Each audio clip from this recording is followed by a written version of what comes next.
Hello, good morning, जोहार। मैं पूनम और आप देख रहे हैं 24 झारखंड न्यूज। चलिए जानते हैं आज की 25 मुख्य बड़ी खबरों को। हेमंत कैबिनेट की बैठक आज, कई मुद्दों पर लिए जाएंगे अहम फैसले। झारखंड मंत्रिपरिषद यानी कैबिनेट की बैठक आज यानी 21 जनवरी को प्रोजेक्ट भवन धुर्वा में होगी। इस संबंध में मंत्रिमंडल सचिवालय एवं निगरानी विभाग द्वारा सूचित किया गया है कि मंत्रिपरिषद की बैठक अपराह्न 4 बजे से झारखंड मंत्रालय स्थित मंत्रिपरिषद कक्ष में होगी। माना जा रहा है कि इसमें निकाय चुनाव और मनिया सम्मान योजना से संबंधित कुछ अहम फैसले लिए जाएंगे। धनबाद बीसीसीएल मुख्यालय में सीबीआई की छापेमारी, पीएफ क्लर्क 7,000 की रिश्वत लेते गिरफ्तार। धनबाद के बीसीसीएल मुख्यालय कोयला भवन में सीबीआई की टीम ने बड़ी कार्रवाई की है। टीम ने पीएफ क्लर्क प्रणय सरकार को 7,000 रुपए रिश्वत लेते रंगे हाथों गिरफ्तार किया। यह रिश्वत एक रिटायर्ड कर्मी के पीएफ राशि की निकासी के लिए मांगी जा रही थी। बीसीसीएल के रिटायर्ड कर्मी दीपक कुमार, जो पहले सरायढेला स्थित बीसीसीएल की जगजीवन नगर टाउनशिप में कार्यरत थे, ने सीबीआई को शिकायत दी थी। उन्होंने बताया कि पीएफ राशि की निकासी के लिए कोयला भवन के सीएमपीएफ विभाग में कार्यरत क्लर्क प्रणय सरकार उनसे रिश्वत मांग रहा था। सीबीआई ने शिकायत मिलने के बाद मामले की जांच की और प्रथम दृष्टया इसे सही पाया। इसके बाद टीम ने योजना बनाकर आज छापेमारी की और प्रणय सरकार को रिश्वत लेते हुए गिरफ्तार कर लिया। गिरफ्तारी के बाद सीबीआई की टीम ने प्रणय सरकार के कार्यालय और आवास पर तलाशी ली। जांच के दौरान कई महत्वपूर्ण दस्तावेज बरामद होने की संभावना है। सीबीआई एसपी पीके झा ने बताया कि गिरफ्तार क्लर्क प्रणय सरकार पीएफ निकासी से संबंधित कार्य देखता था। उसने एक रिटायर्ड कर्मी से रिश्वत की मांग की थी, जिसकी पुष्टि के बाद यह कार्रवाई की गई। उन्होंने कहा कि जांच जारी है और प्रणय सरकार के अन्य भ्रष्टाचार मामलों में संलिप्त होने की भी जांच की जा रही है। रिम्स में स्वास्थ्य सुविधाओं में बदलाव किया जाएगा। मुख्यमंत्री हेमंत सोरेन ने रिम्स के लिए रीडेवलपमेंट मास्टर प्लान बनाने का निर्देश दिया है। रिम्स को आधुनिक चिकित्सा सुविधाओं से लैस करने की दिशा में यह एक महत्वपूर्ण कदम है। राज्य सरकार ने जल्द ही रिम्स का बेहतर मास्टर रीडेवलपमेंट प्लान तैयार करने का निर्णय लिया है। 20 जनवरी सोमवार को मुख्यमंत्री हेमंत सोरेन ने झारखंड मंत्रालय में अधिकारियों के साथ उच्चस्तरीय बैठक की और राजेंद्र आयुर्विज्ञान संस्थान यानी रिम्स के पुनर्विकास और विस्तारीकरण से संबंधित प्रस्तावित कार्य योजना की विस्तृत जानकारी ली। मुख्यमंत्री ने अधिकारियों को निर्देश दिया कि रिम्स के नए रीडेवलपमेंट मास्टर प्लान में भविष्य को ध्यान में रखते हुए कार्य योजना तैयार की जाए। उन्होंने कहा कि रिम्स की देश में एक अलग पहचान होनी चाहिए। रिम्स के रीडेवलपमेंट मास्टर प्लान में सभी छात्रावासों को एक स्थान पर और सभी आवासीय परिसरों को नॉर्थ ब्लॉक में शिफ्ट करने की योजना बनाई जाए। रिम्स परिसर के 1,600 बेड वाले इंडोर एरिया का जीर्णोद्धार किया जाए। साथ ही बेसमेंट एरिया को सील कर जलजमाव को रोकने के निर्देश दिए। मुख्यमंत्री ने सोमवार को एक साथ कई विभागों द्वारा संचालित विभिन्न योजनाओं की समीक्षा की।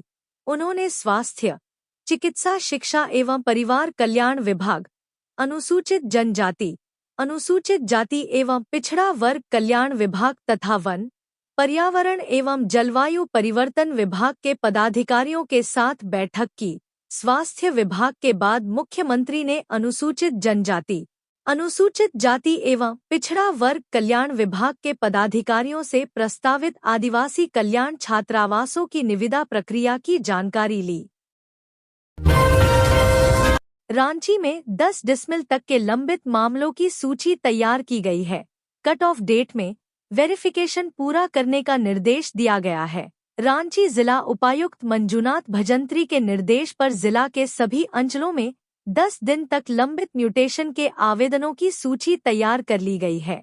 जिला के सभी अंचल अधिकारियों के साथ 20 जनवरी 2025 को ऑनलाइन मीटिंग करते हुए उपायुक्त ने कैंप के माध्यम से लंबित म्यूटेशन के मामलों के निष्पादन के लिए आवश्यक दिशा निर्देश दिए। रांची जिला समाहरणालय के NIC सभागार में आयोजित इस बैठक में अपर समाहर्ता राम नारायण सिंह और उप समाहर्ता भूमि सुधार मुकेश कुमार भी उपस्थित रहे।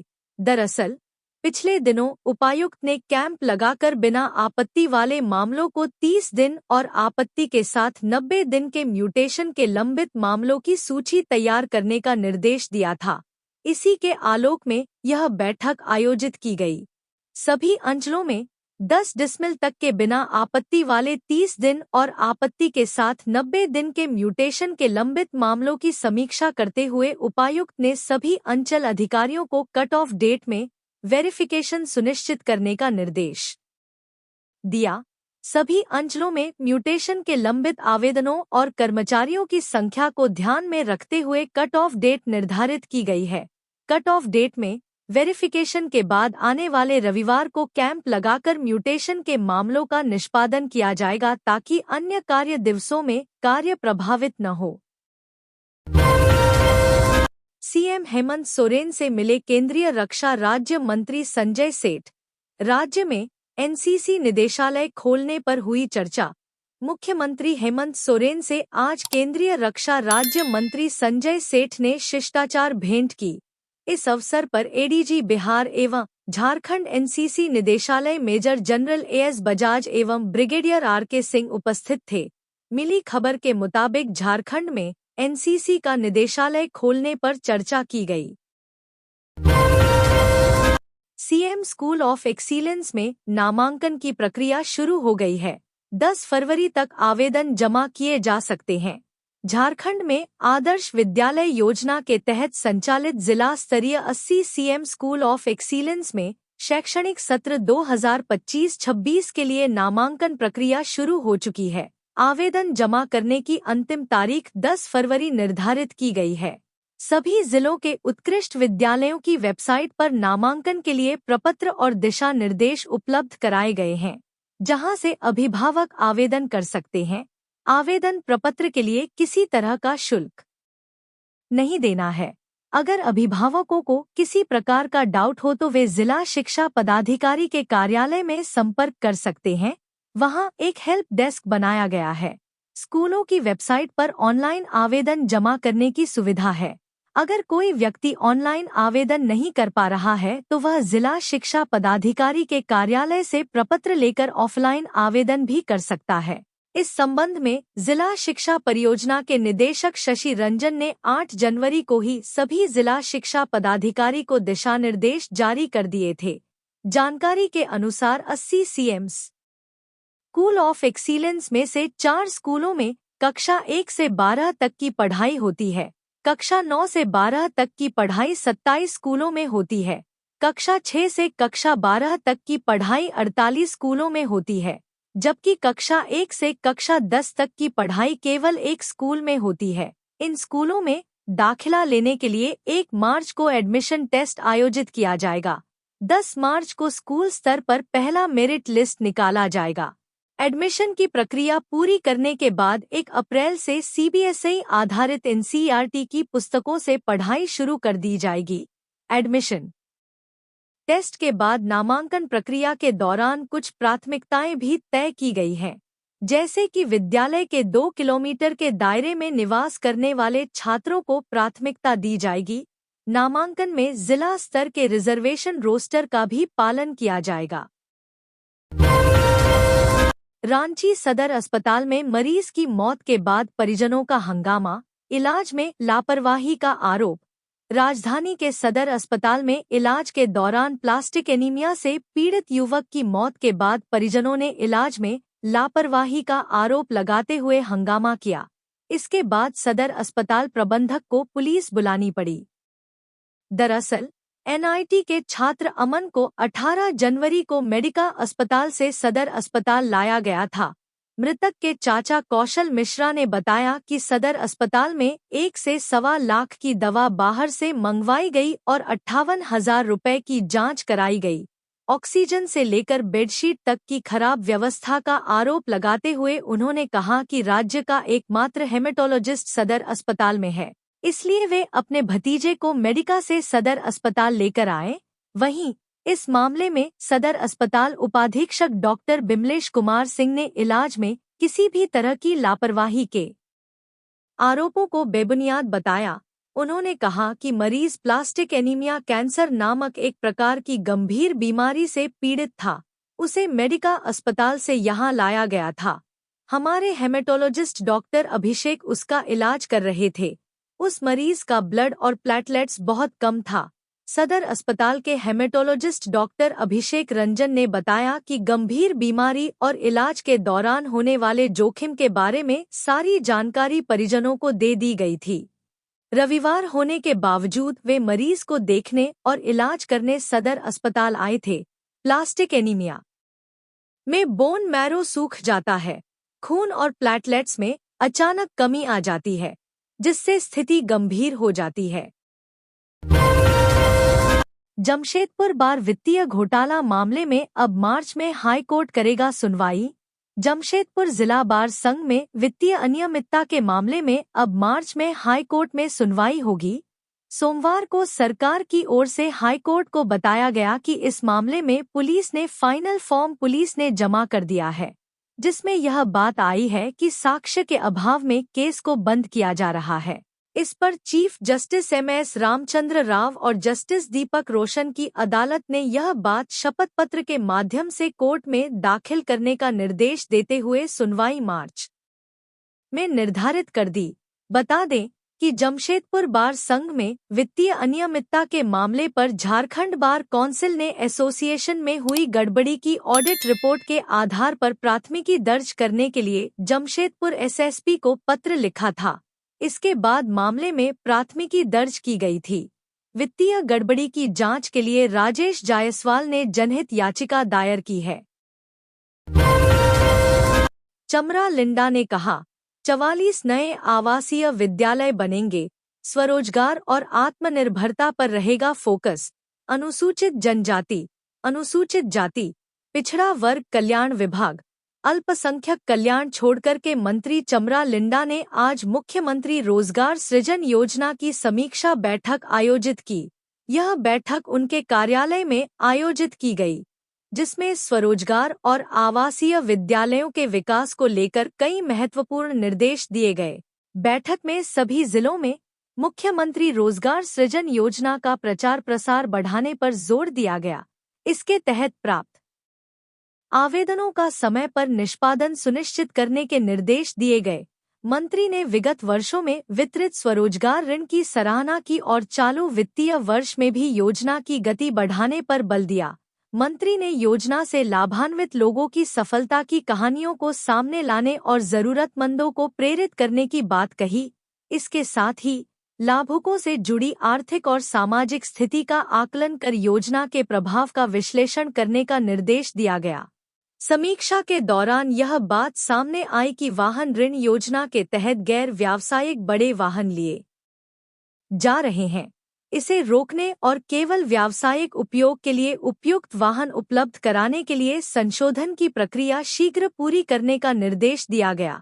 इसके अलावा सभी जिला कल्याण पदाधिकारियों को 1 सप्ताह के भीतर ऋण वितरण और वसूली की प्रगति रिपोर्ट सौंपने का आदेश दिया गया। बैठक में 44 नए एकलव्य मॉडल आवासीय विद्यालयों का संचालन शीघ्र प्रारंभ करने और सभी आवासीय विद्यालयों को CBSE से मान्यता प्राप्त करने की प्रक्रिया तेज करने के निर्देश दिए गए। साथ ही एकलव्य, आश्रम, अनुसूचित जनजाति, अनुसूचित जाति तथा पिछड़ी जाति आवासीय विद्यालय की समीक्षा की गई और जरूरी निर्देश दिए गए। देवघर में आगजनी की घटना को लेकर मंत्री और DC ने पीड़ित दुकानदारों से मुलाकात की। देवघर जिला के मीना बाजार में हुए आगजनी की घटना को लेकर प्रशासन पर लापरवाही के आरोप लग रहे हैं। आगजनी में हुए नुकसान के बाद मंडी के सभी दुकानदार जिला प्रशासन पर आरोप लगाते हुए कह रहे हैं कि मीना बाजार मंडी में सुरक्षा की चाक चौबंद व्यवस्था होती तो ऐसी घटना नहीं होती। दुकानदारों ने बताया कि कुछ दिन पहले भी कुछ असामाजिक तत्वों ने भीषण आगजनी की घटना का प्रयास किया था, लेकिन जिला प्रशासन ने उस वक्त किसी भी प्रकार की सुरक्षा व्यवस्था नहीं की। जिसका नतीजा यह हुआ कि शुक्रवार को असामाजिक तत्वों ने भीषण अग्निकांड को अंजाम दे दिया। सोमवार को दुकान का निरीक्षण करने पहुंचे देवघर डीसी विशाल सागर ने कहा कि निश्चित रूप से सुरक्षा एक बड़ा मुद्दा है। उन्होंने देवघर के एसडीओ और अन्य पदाधिकारियों को निर्देश दिया है कि मीना बाजार के सभी दुकानों के आसपास सीसीटीवी कैमरे लगाए जाएं, ताकि असामाजिक तत्वों पर निगरानी रखी जा सके। जमशेदपुर में चोरों ने फिर दिखाया दुस्साहस। दिनदहाड़े फ्लैट का ताला तोड़ 30 लाख की चोरी। जमशेदपुर के परसुडीह थाना अंतर्गत कीताड़ीय इमामबाड़ा के समीप चंद्रावती अपार्टमेंट को चोरों ने फिर अपना निशाना बनाया है। चोरों ने अपार्टमेंट के तीसरे मंजिल पर स्थित मोहम्मद शमीम के 302 नंबर फ्लैट का दिनदहाड़े ताला तोड़कर 30 लाख रुपए के गहने और 50,000 रुपए नगद की चोरी की बड़ी घटना को अंजाम दिया है। घटना सोमवार सुबह 11 से 12 बजे के बीच की है। घटना को अंजाम देने के लिए चोर अपने साथ लोहा काटने वाला कटर, स्क्रूड, राइवर आदि सामान लेकर पहुंचे थे, जिससे कि चोरों ने पहले घर के मेन दरवाजे का ताला तोड़ा। इसके बाद घर के अंदर रखे 3 अलमारी व गोदरेज का ताला तोड़कर उसमें रखे गए करीब 30 लाख रुपए के जेवरात और 50,000 रुपए नगद को अपने साथ ले गए। इतना ही नहीं, चोरी की इस घटना को अंजाम देने के बाद अपने साथ लेकर पहुंचे औजार को वहीं छोड़कर फरार हो गए हैं।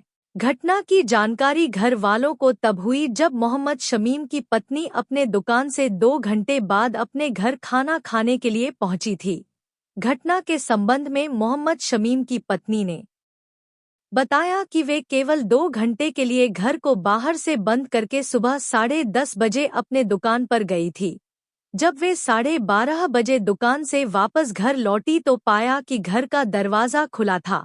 इसके बाद अंदर जाकर देखा तो अंदर घर का सारा सामान बिखरा पड़ा था। वहीं घर का टूटा ताला और चोरी का औजार घर के बिस्तर पर पड़ा था। साथ ही घर के सभी अलमारी का ताला भी टूटा था, जिसमें रखे 30 लाख रुपए के गहने और 50,000 रुपए नगद गायब थे। इधर घटना के बाद मौके पर पहुंची परसुडीह थाना की पुलिस मामले की जांच में जुट गई है। झारखंड में पर्यटक अब ग्लास ब्रिज पर स्काई वॉक का ले सकेंगे आनंद। इन जगहों पर होगा निर्माण। झारखंड के पर्यटकों के लिए एक नया और रोमांचक अनुभव होने जा रहा है। मुख्यमंत्री हेमंत सोरेन के निर्देश पर राज्य के 3 प्रमुख पर्यटन स्थलों पर जल्द ही ग्लास ब्रिज और स्काई वॉक की सुविधा शुरू की जाएगी। यह योजना बिहार के राजगीर में बने ग्लास ब्रिज की तर्ज पर लागू की जा रही है। राज्य के रांची जिले के दशम फॉल, हुंडरू फॉल और नेत्रहाट के मंगोलिया पॉइंट पर ग्लास ब्रिज का निर्माण किया जाएगा। पर्यटन विभाग ने इसके लिए आवश्यक जमीन की उपलब्धता सुनिश्चित कर ली है और राजगीर में ग्लास ब्रिज निर्माण का कार्य करने वाली परामर्शी कंपनी से संपर्क कर लिया है। परामर्शी कंपनी को तीनों स्थानों पर ग्लास ब्रिज बनाने के लिए विस्तृत प्रोजेक्ट रिपोर्ट तैयार करने का निर्देश दिया गया है। पर्यटकों की संख्या का आकलन भी होगा।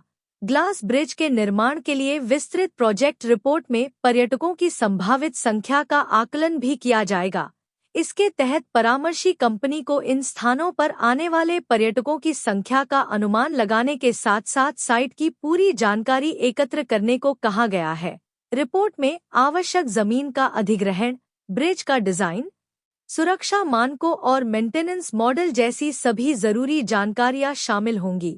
देश में केवल 2 ग्लास ब्रिज, अब झारखंड में भी। वर्तमान में पूरे देश में केवल 2 ही ग्लास ब्रिज उपलब्ध हैं।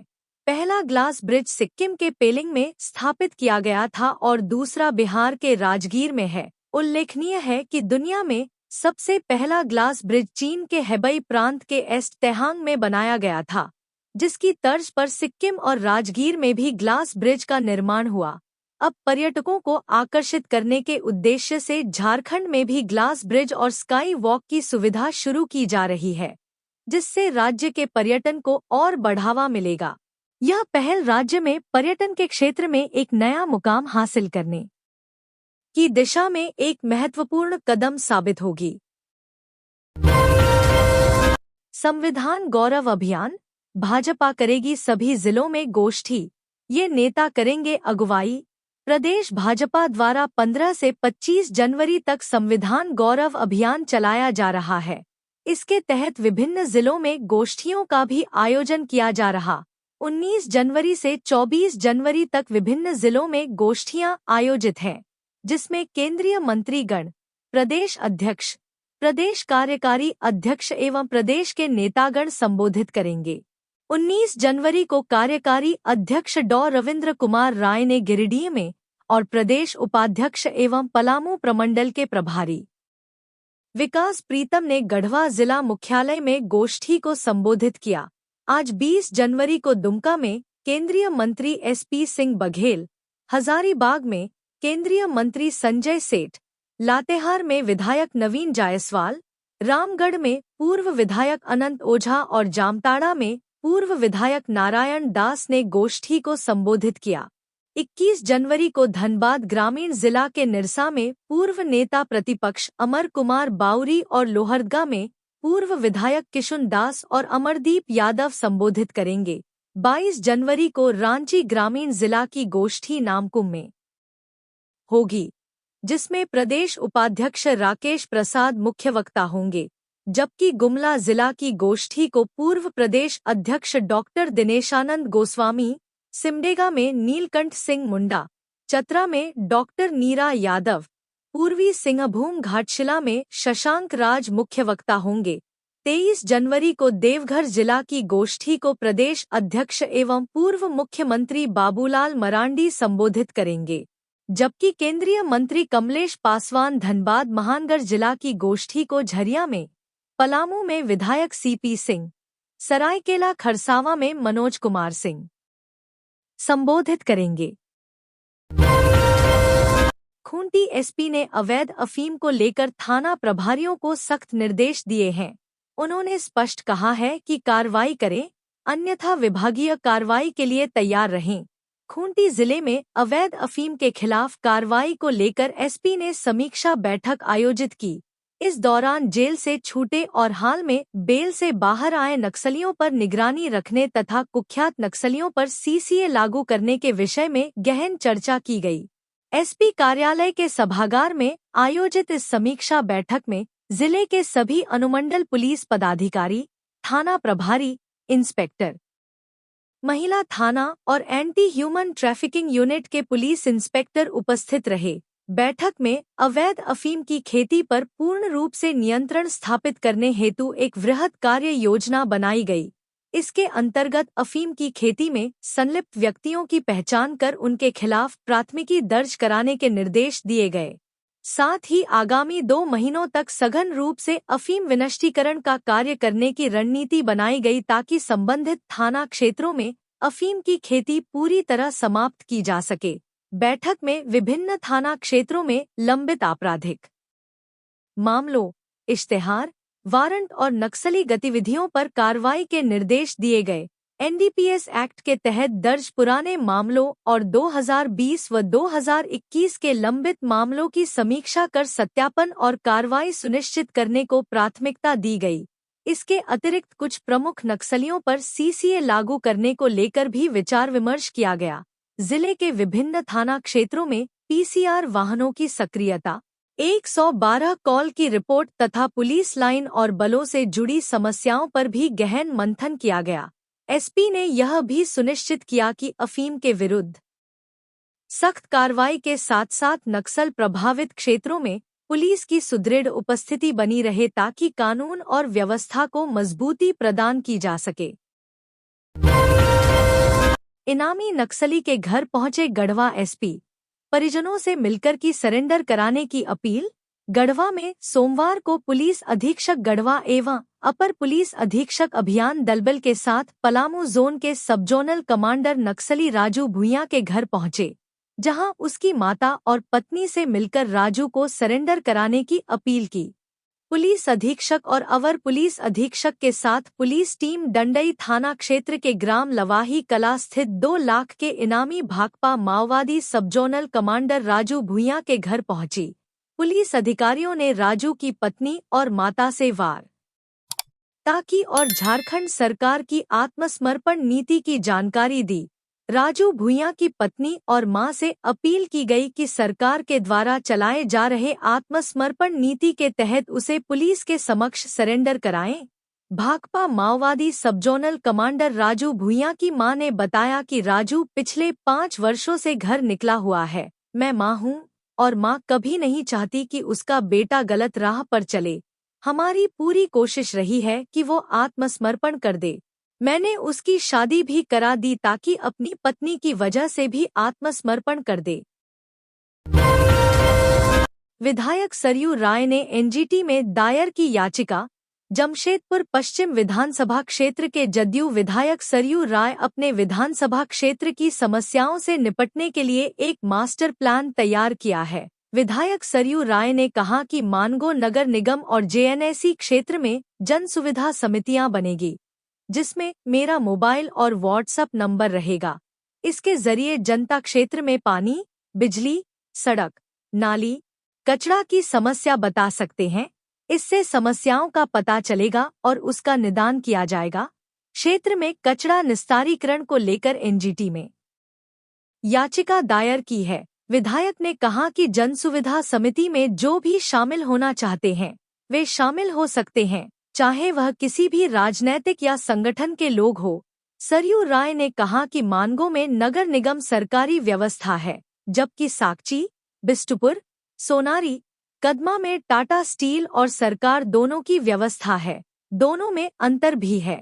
उन्होंने कहा कि 2 साल पहले राज्य सरकार ने इसे औद्योगिक नगर समिति घोषित किया था, लेकिन आज तक यह लागू नहीं हो पाया है।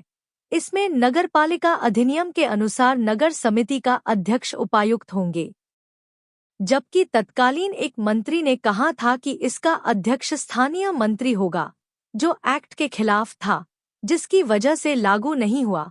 सरयू राय ने कहा कि 2016 में केंद्र सरकार ने ठोस कचरा प्रबंधन अधिनियम बनाया, लेकिन झारखंड में उसका पालन आज भी नहीं हो रहा है। राज्य के 2-3 जिलों में कुछ काम हुए हैं।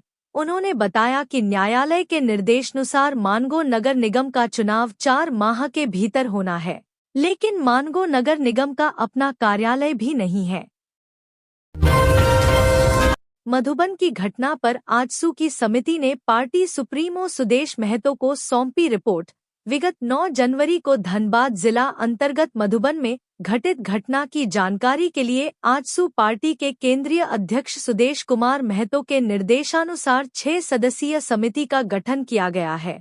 समिति के सदस्यों ने घटना में प्रभावित परिवारों से 15 जनवरी को मुलाकात कर घटना की जानकारी प्राप्त की। तत्पश्चात समिति के सदस्यों ने अध्यक्ष को जांच में प्राप्त जानकारी से अवगत कराया। बीसीसीएल द्वारा सीमांकन 4 दीवारी निर्माण के लिए हिलटॉप कंपनी को एजेंसी नियुक्त किया गया।